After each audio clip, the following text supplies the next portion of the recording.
Movie చాలా బాగుందండి, excellent movie. చూసిన 100% ఎవరైనా హ్యాపీగా ఫీల్ అవుతారండి. చాలా బాగుంది, ఎక్కడ బోరింగ్ గానీ గ్యాప్ గానీ లేదు. అసలు లెగిస్తే బయటకు వెళ్తే ఏ మూమెంట్ మిస్ అయిపోతాం అన్నంత ఎక్స్పీరియన్స్ గా ఉందండి. చాలా బాగుంది.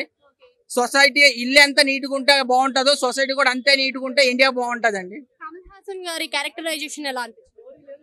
అని క్యారెక్టరైజేషన్ ఎక్సలెంట్ అండి. ఆయనకి ఇచ్చింది ఆయన ఇంకా కంప్లీట్ చేస్తారు. ఆయన ప్రతిదీ అంతే.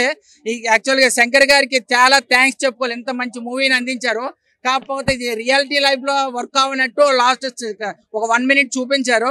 సో అందరికీ న్యాయం కావాలి, దయచేసి ఫాలో అవ్వండి న్యాయాన్ని. సిద్ధార్థ్ గారి క్యారెక్టరైజేషన్ ఎలా అనిపించింది? ఎక్సలెంట్, చాలా బాగా చేశారు. క్లైమాక్స్ అన్ని సినిమాల్లాగే అన్న, రోబో అవని అపరిచితుడు అవని ఇదే అవని 1/2 hour క్లైమాక్స్ ఉంది. 1/2 hour లో ఏ ఒక్కరు కూడా ఒక్క నిమిషం కూడా వెనక్కి చూడకుండా అలా మూవీని స్క్రీన్ అంటుకుపోయారు. సిద్ధార్థ్ గారి క్యారెక్టర్ ఎలా అనిపించింది? చాలా బాగుందండి. అండ్ మ్యూజిక్ విషయానికి వస్తే అనిరుద్ధ్ గారు